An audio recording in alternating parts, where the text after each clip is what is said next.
Dukungan terhadap kemerdekaan Palestina kian gencar disuarakan banyak pihak. Salah satunya datang dari perkumpulan aktivis, pers, dan advokat yang tergabung dalam Lembaga Misi Indonesia untuk Perdamaian Dunia atau MINDA. Kelompok ini dengan tegas mendukung dan memperjuangkan perdamaian, keadilan di Indonesia dan di dunia melalui advokasi, aktivisme, dan kampanye-kampanye hukum. Mereka fokus pada isu hak asasi manusia atau HAM yang anti kekerasan dan sesuai koridor perundang-undangan nasional maupun hukum internasional. Direktur Eksekutif sekaligus Ketua Umum MINDA Heru Susetio menjelaskan bahwa lembaga ini terbentuk pada 22 Maret 2024 dan sudah melakukan beberapa kegiatan seperti diskusi dan mimbar bebas tentang Palestina. Jadi MINDA ini tidak hanya bekerja untuk Palestina, tetapi juga untuk ketidakadilan, pelanggaran HAM, dan kejahatan yang terjadi di seluruh dunia. Ujarnya usai menghadiri launching lembaga tersebut di Kota Depok pada Sabtu, 15 Juni 2024.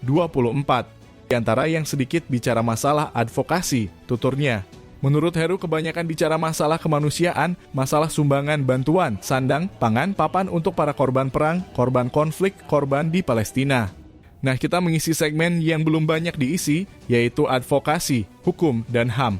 Kita akan konsen dengan bagaimana memantau sidang-sidang pada badan-badan PBB, sambungnya. Heru lantas menjelaskan ada mekanisme yang bernama Universal Jurisdiction alias juris universal yang juga berlaku secara internasional. Jadi kita akan memantau banyak mekanisme PBB yang lainnya, tegas dia. Melawan penindasan, melawan penjajahan dengan cara-cara yang legal, cara-cara hukum, cara-cara hak asasi manusia, cara-cara kampanye, yaitu advokasi, hukum, dan HAM.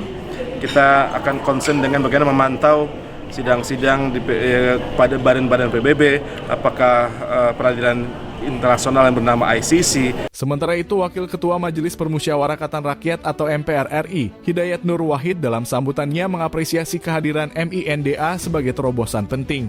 Menurutnya, belum banyak pembelaan dan advokasi formal terkait hukum untuk Palestina di Indonesia. Sudah begitu banyak pelanggaran HAM di Palestina, ada pembicaraan di tingkat pimpinan wilayah, tapi belum banyak terdengar suara dan pembelaan, misalnya dari aktivis HAM dan perempuan atau feminis, ujarnya. Penting untuk di-highlight gitu ya, supaya karena yang sudah terjadi sekarang di dalam konteks Israel dan Palestina dan Gaza, sebagaimana sudah diputuskan oleh ICC maupun ICJ dan juga oleh PBB, memang terjadi pelanggaran hukum, kejahatan kemanusiaan, dan korbannya adalah perempuan, anak-anak, HAM, termasuk media. Tetapi advokasi untuk membela perempuan belum muncul. Advokasi untuk membela anak-anak yang jadi korban di sana belum muncul.